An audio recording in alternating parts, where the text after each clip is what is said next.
Assalamualaikum warahmatullahi wabarakatuh. Perkenalkan, nama saya Suci Wulandari dengan NIM 8604186994 dari Prodi PGSD berasal dari UPJJ Padang. Di video ini, saya akan menjelaskan hubungan timbal balik antara filsafat ilmu dan pendidikan, mulai dari peran, fungsi, sampai contoh penerapannya. Yang pertama, peran filsafat ilmu dalam pendidikan. Filsafat ilmu berfungsi sebagai dasar dan pengawasan bagi ilmu pendidikan. Ia menjamin bahwa pendidikan itu benar-benar ilmu pengetahuan yang teratur, bukan sekedar kebiasaan saja. Ia membuat ilmu pendidikan tetap kuat, berlandaskan akal sehat, dan memiliki nilai kebenaran.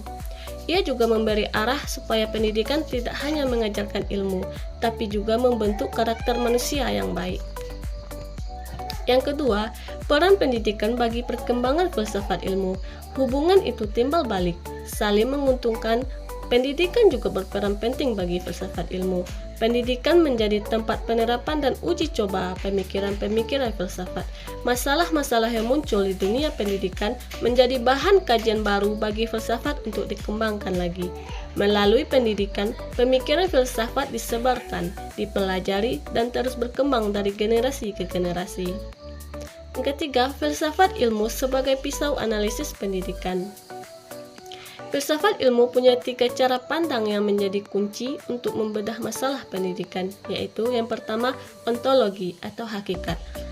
Menjawab, apa itu pendidikan? Apa hakikat manusia yang dididik? Ini menentukan tujuan utama pendidikan. Epistemologi atau pengetahuan. Menjawab, bagaimana cara kita belajar dan mengajar? Metode apa yang benar? Ini menentukan cara kita menyampaikan ilmu. Aksiologi atau nilai. Menjawab, untuk apa pendidikan dilakukan? Apa gunanya ilmu ini bagi manusia? Ini menjamin pendidikan itu bermanfaat dan bernilai baik. Dengan ketiga pandangan ini, kita bisa melihat masalah pendidikan sampai ke akarnya, bukan hanya di permukaan saja. Yang keempat, contoh penerapan nyata. Contohnya sederhana. Di kebijakan, tujuan pendidikan nasional, kita ingin membentuk manusia yang cerdas dan berakhlak mulia. Itu berasal dari pandangan filsafat bahwa pendidikan itu untuk menyempurnakan manusia. Di kurikulum, materi disusun berurutan dari yang mudah ke sulit dan mencangkup pengetahuan, keterampilan, serta sikap. Itu mengikuti aturan keilmuan filsafat. Di pembelajaran, guru menggunakan cara mengajar diskusi atau praktik, bukan hanya berceramah saja. Itu berdasarkan pandangan bahwa pengetahuan lebih cepat dipahami kalau dialami langsung oleh siswa. Jadi kesimpulannya, filsafat ilmu menjadi dasar penuntun supaya pendidikan itu benar dan terarah. Sebaliknya, pendidikan menjadi tempat supaya filsafat ilmu tetap hidup dan berguna. Keduanya tidak bisa dipisahkan dan saling menguatkan. Demikian penjelasan singkat dari saya.